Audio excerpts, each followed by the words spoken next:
Welcome back to the City Current Show. I'm your host, Jeremy Park. We're always honored to bring you inspiring stories of individuals and organizations making a difference, empowering the good in our community. We're diving into the world of HopeWorks. We are joined by Ron Wade. He is the Executive Director of HopeWorks. How are you doing, Ron? Hey, Jeremy, I'm great. It's always good to be on your big time show. No question about that. Well, we appreciate all you and your amazing team do, that's for sure, and you do a lot of good. So let's go ahead and dive in. Give us a little backstory on HopeWorks, just so we can have some context, and then we'll dive into all the programs. Sure. HopeWorks is a faith-based nonprofit, been around 30 plus years. The quick elevator succinct speech is we provide hope and a job. The hope's in Jesus, and the job is removing barriers from individuals who aren't working. And so paint the picture of the individuals that you have a chance to work with so we understand their background. Sure. They really fall into about 4 different categories. One is just those individuals coming out of generational poverty, have never had a job before.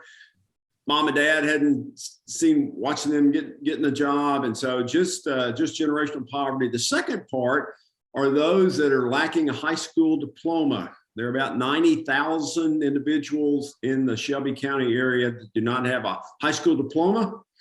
The third group is individuals that also are connected with not having a high school diploma, but they are specifically targeted toward immigrants, those that are coming from other countries. So we have a significant ESL program. The third part are those coming directly out of incarceration. So generational poverty, lack of a high school diploma, coming to the country as English as a second language, and coming from incarceration. And I think that right there, when you understand the individuals and their backgrounds, it does paint the picture for the programs and everything that you do and where you can really create that powerful impact. Go ahead and dive in. Give us a little bit of a teaser on the programs overall.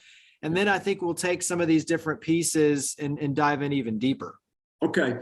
You know, Jeremy, for the last, I would say 5 years, 5 to 6, it seems like the needle has been pushed toward 2 specific programs. And that are the programs involving individuals coming out of incarceration and those coming immigrants to another country, from another country. And so I guess it's something, since we're faith-based, as I mentioned to you earlier, it just seems like that God is moving us in that direction. One of the areas that it seems most clear to me is if you're a Bible scholar, Matthew 25, sheep and the goats, when you're hungry, you gave me something to eat, thirsty, gave me something to drink, sick and in prison. But being in prison and also welcoming strangers, those 2 things do not always seem to fit under being hungry and thirsty and sick and needing clothes, but they're there, so you have to deal with them. So it just seems like that both of those arenas we've pushed into dealing with. And so, and I may have mentioned this to you before, but particularly on the incarceration part, prior to 5 years ago, when we tried to get somebody a job that had a background, it was just a difficult, piece. But then the late Bill Gupton, who was the director of the Shelby County Division of Corrections, he met with me and asked us, HopeWorks, to come inside corrections. It's something we never thought about doing, but when you're asked, you go.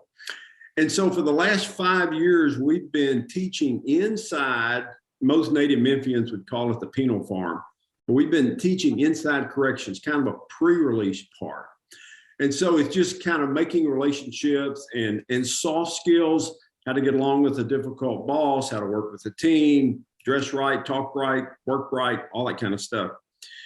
Then maybe about 3 years ago, a gentleman most Memphians would recognize the name Brad Martin, came and he said, I have another idea. Really like what you're doing on the soft skills. How about a hard skill component? And that hard skill, they brought TCAT, Tennessee College of Applied Technology in teaching masonry, carpentry, and then we elevating that really in this particular year, adding electrical culinary. So you've got the soft skill and then the hard skill. And then when they come out, you come to HopeWorks, and we try to place you in jobs. So that's been the needle pushing on the prison part. I think what's interesting is just on my end, knowing you for so long, and it's been over a decade, but just, hearing the evolution and like you say, kind of going in these new directions based on, okay, someone saying, hey, here's a real opportunity, here's a real need, let's do something about it. I'm fascinated just the evolution and also the innovation when you talk about those sort of collaborations to ultimately transform lives and go and meet them where they are, create the relationship on the front end. And I think this carries into a bigger conversation around recidivism and reentry programs. How do we support those individuals coming out to get them reintegrated in? But when it comes to the support services, transportation, housing, all of those barriers, really stepping in and providing that holistic support so that ultimately we can get them on the right track and keep them out of prison. Talk about this larger picture of how this plays into recidivism and really building our city, one individual, but one family at a time, for them transforming their lives. Yeah, that's a great question. And that's something that it does seem like we're just kind of magnetically pulled toward.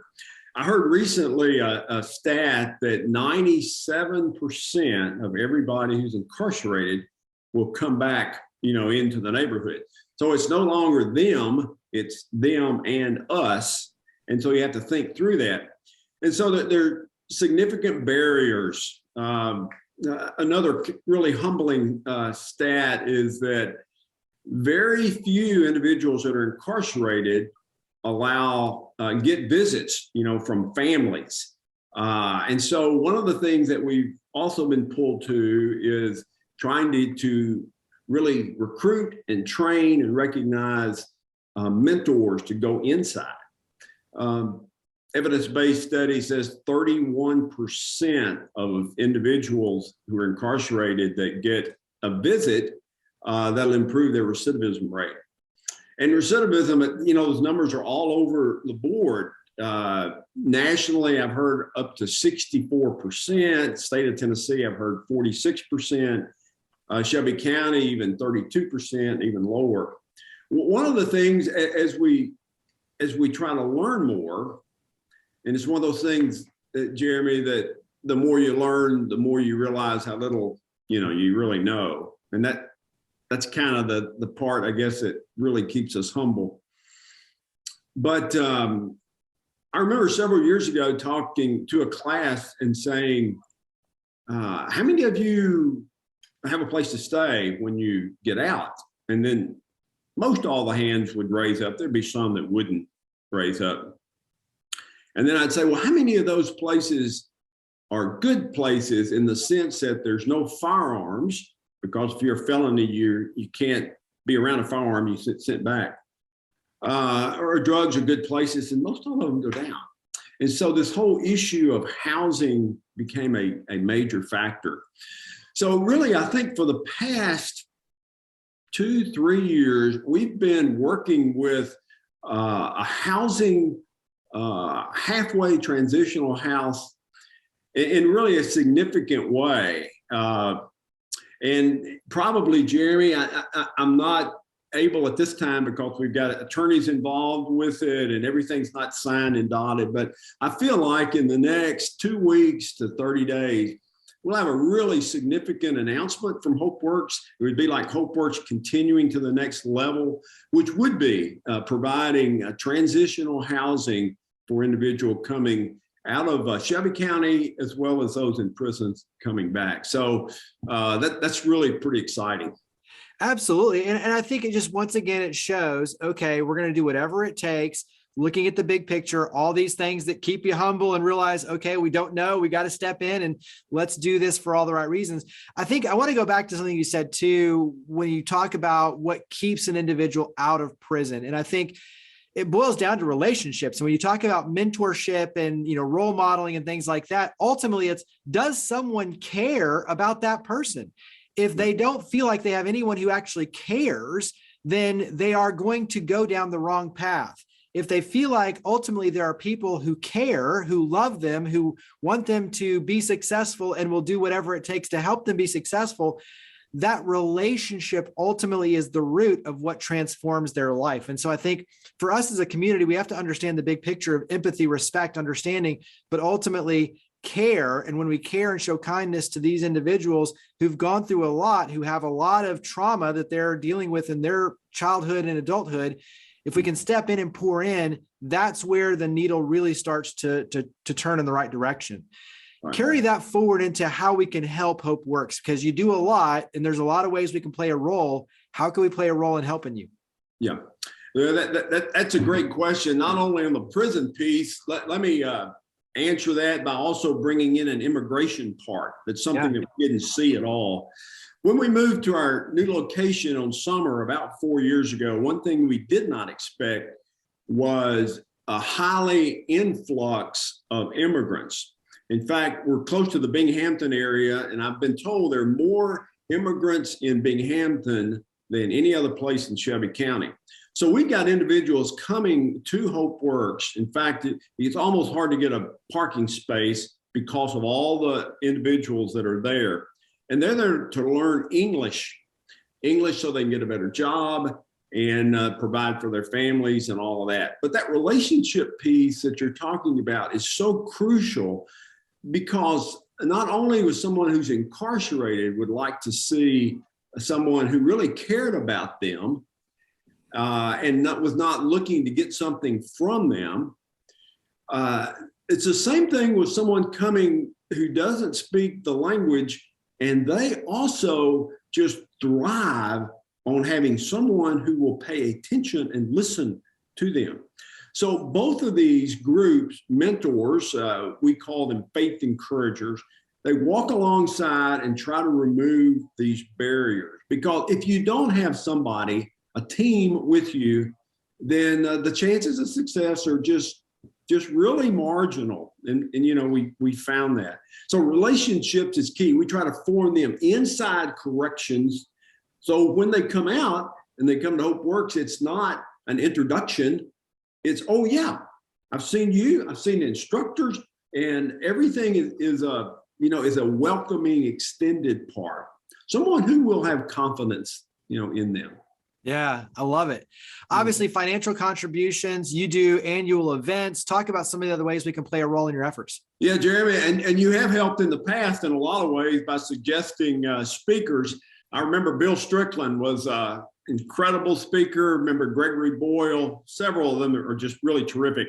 I'm hopeful that this spring we'll have another speaker that'll kind of walk along that line of incarceration and housing particularly. So attending those breakfasts are great. You can always give our website. I'm sure you'll put it up. It's www.whyhopeworks.org. And just those people who really feel a passion for helping somebody else that has not had the same advantages. Oftentimes with getting into baseball season, the baseball analogy is, you and I, when we hit a home run, everybody is thrilled when we cross home plate. But the fact of the matter, you and I started about third base. It's the guys that have started and have to go to first to second because of all the barriers. Just walking alongside of them in relationship is really crucial. So we can find a home for you at HopeWorks from a volunteer and mentor. And oftentimes those translate into financial offerings too. Absolutely. Once you see the work you're doing firsthand and the impact, that's where the heartstring then leads to all the other opportunities. Right. What's one more thing that you wish everyone knew about HopeWorks? That's a great question. I guess the thing that is most important is to know that we are faith-based. And I think that the things that we have accomplished, that's all God. That's not anything that we do. As I mentioned, earlier, the more you know, the more you realize how little you know. When we think about stepping out into things like housing, is really a faith piece. But those people really need help, and those are not them, they're them and us. And so it's helping us all together. Well, I've seen firsthand your efforts and the transformation that takes place. I've had a chance to be at some of the graduations and meet the individuals, and just amazing work that you're doing on your end.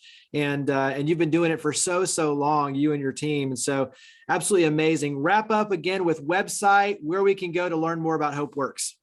All right, website is www.why, W-H-Y, Hope, H-O-P-E works, WORKS.org. If you get to the website, there's a lot of different avenues to go. We're on Facebook, Instagram, Why Hope Works. Oh, that's great. Well, Ron, greatly appreciate all you and your amazing team do, for sure. Thank you for coming on the show. Great, Jeremy. Thank you. Appreciate it.